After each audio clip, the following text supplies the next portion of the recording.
बाकी बड़े उम्र के लोग अलग हैं। 1 लाख युवक जान गंवाते हैं हर साल लापरवाह ड्राइविंग के कारण। आप सोचिए, 25 साल लगते हैं एक बच्चे को पालकर बड़ा करने में, और 25 सेकंड में लापरवाह ड्राइविंग के कारण वो लाश में बदल जाता है। क्या बीतती होगी उस मां के ऊपर जो अपने जाते हुए बेटे की पीठ देखती है और आते हुए बेटे का मुंह नहीं देख पाती।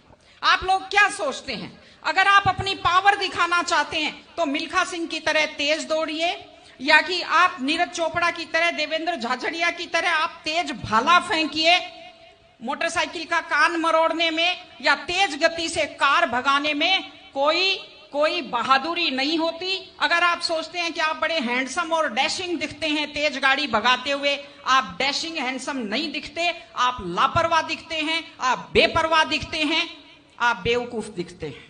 इसलिए कम से कम सड़क पर जब भी गाड़ी चलाएं, आप ध्यान से गाड़ी चलाइए। आपकी जिंदगी आपके माता पिता की भी है।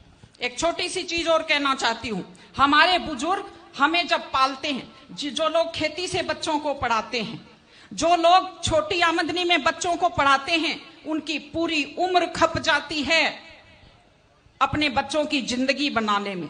और उसके बाद दुख का विषय है, बड़ा पीड़ादायक सीन मैं कई जगह देखती हूं कि एक माँ बाप मेहनत करते हुए हाथों में आइटन पड़ जाते हैं, एड़ियां फट जाती हैं, कपड़े मेले फट जाते हैं, और उसके बाद जब बेटे को पढ़ा लिखा कर तैयार करते हैं, उसके बाद पढ़ी लिखी बड़े घर की थोड़ी बेटी आ जाती है तो माँ बाप की तरफ ध्यान नहीं देते।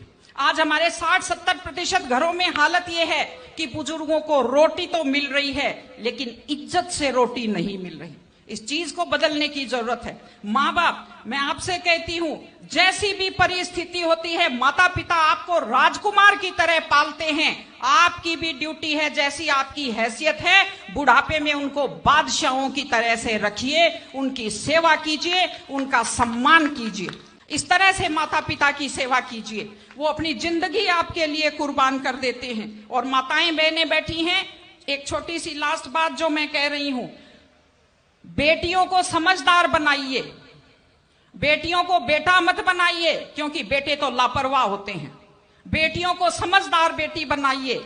जब वो घर से बाहर जाती है तो उसको समझाइए कि वो साथ अपने घर की इज्जत लेकर के जाती है। बेटियों को समझाइए कि कैसे लोग मीठी मीठी बातों का जाल लेकर शिकारियों की तरह से घूमते हैं। और अपनी बेटी को संस्कार दीजिए कि वो जिस घर में जाए अपने सास ससुर की सेवा करे। आजकल मैंने नया ट्रेंड देखा है, बेटियां माँ मम्मी की तो बहुत चिंता करती है लेकिन सास की चिंता नहीं करती हैं।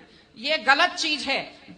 औरत घर की धुरी होती है। अगर वृद्ध लोगों की चिंता नहीं करेंगे तो हमारे वृद्ध लोगों को सुरक्षा कैसे मिलेगी, उन्हें सम्मान कैसे मिलेगा, इनकी जिंदगी खुश कैसे होगी। इसलिए कोई भी कौम तभी आगे बढ़ती है जब वो संस्कारवान हो, जब वो मेहनती हो, जब वो शिक्षा पर ध्यान दे। हमने ये सब किया है, मैं आपको बधाई देती हूं।